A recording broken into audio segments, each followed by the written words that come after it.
कभी ऐसा योग लगे आपके जीवन में कि आप जिस व्यापार को आपने करा उस व्यापार में आपको फल नहीं मिला, फिर आपने व्यापार चेंज करा, फिर बदल कर देखा, फिर उस व्यापार को कर कर देखा, उसमें फल नहीं मिला, फिर आपने वापिस व्यापार को बदलने का विचार किया, तो हमारा निवेदन रहेगा उस व्यापार को बदलने से पहले एक काम जरूर कर कर देखना। 3 स्थान पर बेलपत्र को चढ़ा कर देखिएगा। अगर आपको लगे कि मैंने व्यापार बदल लिया, एक बार बदला, कई लोग ऐसे भी होते हैं जो पैसा इकट्ठा करते हैं, धन एकत्रित करते हैं, और कोई व्यापार ऐसा कर लेते हैं जिस व्यापार में धन चले जाता है तो वो धन वापिस नहीं आता महाराज, वो व्यापार का धन वापिस नहीं आ पाता।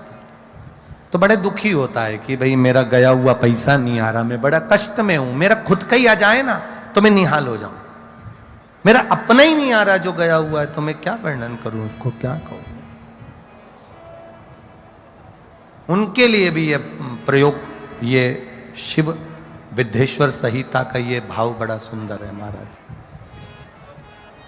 आप व्यापार पर व्यापार बदल कर देख लिए, धन भी हमारा कहीं डूब गया, आ नहीं रहा है, तो प्रयास करना। 3 स्थान पर चढ़ाई गई बेलपत्र हमें सुख का अनुभव करा देती, बहुत ध्यान लगाइएगा। पहला, अशोक सुंदरी की जगह। अब ये बेलपत्र जब भी आप चढ़ाएंगे तो रविवार की अगर प्रदोष पड़ जाए, कौन से दिन? रविवार की प्रदोष के दिन ये प्रयोग अवश्य कर कर देखिएगा। ज्यादा बार नहीं करना है, केवल एक ही बार करना, बाबा उस स्वयं कृपा करेगा। अपने मंदिर में, अर्थात अपने घर के पास कोई मंदिर हो, शिवालय हो, देवालय हो, जहां शंकर भगवान विराजमान हो, शिवलिंग हो, ऐसी जगह पर अवश्य करें। हमें कहीं दूर जाकर ये प्रयोग नहीं करना है, अपने अपने शिवालय, अपने जो घर के आसपास में शिवालय हो वो। एक बेलपत्र अशोक सुंदरी वाली जगह। अब उसको अशोक सुंदरी की जगह पर भी चढ़ाने का तरीका क्या है?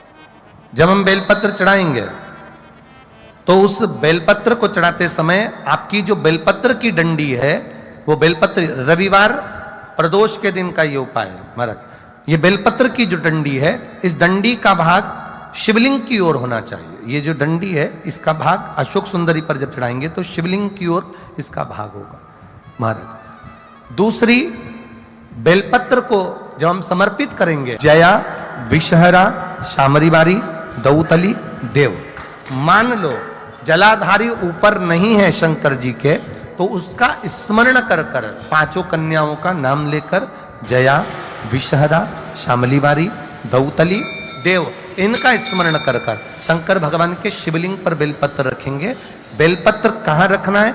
आप अगर यहां बैठे हो तो आपके विपरीत में डंडी का मुख होना चाहिए। ये बेलपत्र की जो डंडी है, इसका मुख आपके विपरीत में हो। आप यहां बैठे हो तो डंडी उधर होगी, आप इधर बैठे हो तो डंडी का मुख इधर होगा, आप उधर बैठे हो तो डंडी का मुख इधर होगा। आपके ठीक विपरीत की ओर डंडी का मुख हो। ये 2 जगह बेलपत्र समर्पित करने के बाद, तृतीय बेलपत्र शिवलिंग की जो जलाधारी है, जहां पर भगवान शंकर का शिवलिंग रखा है, वहां स्पर्श कराकर, केवल छुआना है, स्पर्श कराकर बेलपत्री के पेड़ के नीचे ही कोई कंकर हो, कोई शंकर हो, या कोई मिट्टी का ढेला हो, नी हो, तो वहीं मिट्टी को थोड़ी सी ऊंची कर कर एक बेलपत्र बैठकर इस बेलपत्री की डंडी जड़ की ओर, मतलब जो वृक्ष होता है उस ओर इस डंडी का मुख होना चाहिए। ये 3 रविवार के प्रदोष के दिन शंकर भगवान पर चढ़ाई गई बेलपत्र से हमारा गया हुआ धन भी पुनः आने का रहता है, और हमारा जो व्यापार बार बार बंद हो रहा है, शिव की कृपा से एक बार चालू तो चालू हो ही जाता है।